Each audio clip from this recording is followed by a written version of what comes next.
Živela sta dedek in babica.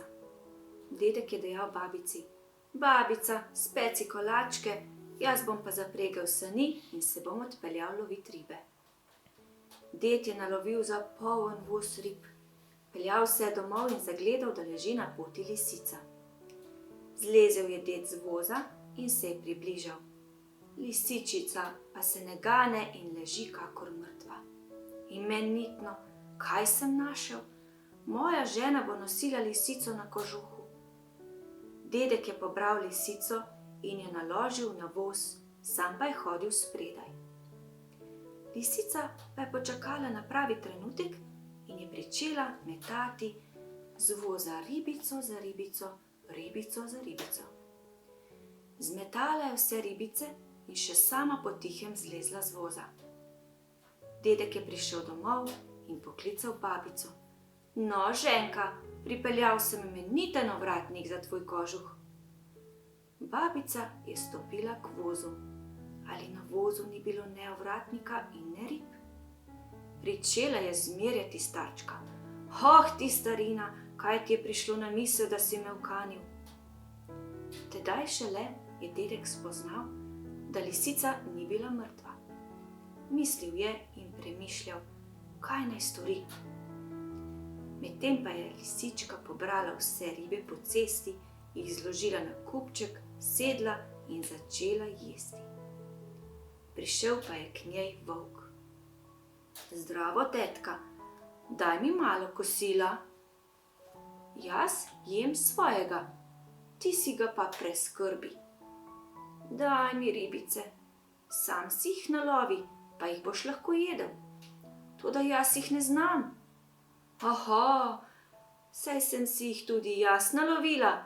"Poslušaj, striček, stopi do reke, spusti rep v luknjo na ledu, sedi in govori: Lovite se ribice, male in velike, in ribice se bodo ulovile na tvoj rep. Čim dalje boš sedel, tem več jih boš ujel." Šel je volk do reke, taknil je rep v špranjo na ledu, sedel je in govoril: "Lovite se ribice, lovite male in velike ribice."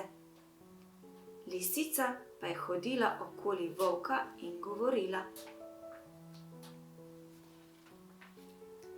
"Jasne zvezde, leden precep, zmrzni, zmrzni, volčji rep."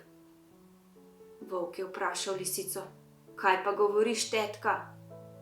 "Pomagam ti, ribe ti gonim na rep." In ona je spet govorila: "Jasne zvezde, leden precep, zmrzni, zmrzni, volčji rep." Vso noč je presedel volk pri luknji na ledu. Njegov rep pa je primrznil. Zjutraj ga je hotel dvigniti, pa ni šlo, in je pomislil: koliko rib se je nabralo na moj rep, niti izvleci ga ne morem."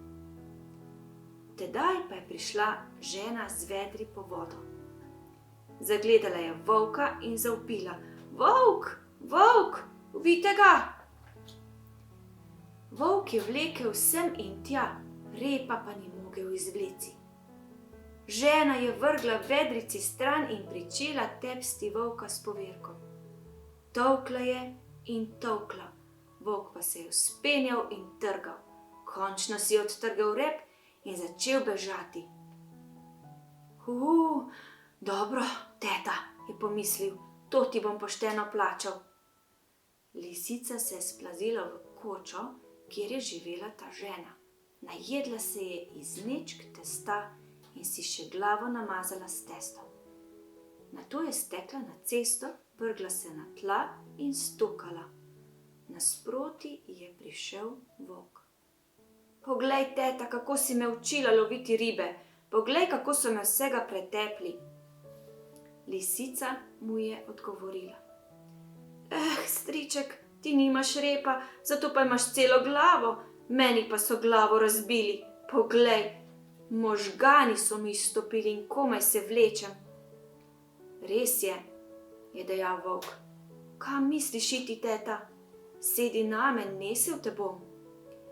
Lisica je sedla volku na hrbet, on pa jo je nesel. Glejte lisico, kako jezdi na volku in si potihem poje. Bolni zdravega nosi, bolni zdravega nosi. Kaj pa vendar govoriš, tetka? Tvoje rane zagovarjam, striček. In spet poje lisica. Bolni zdravega nosi, bolni zdravega nosi.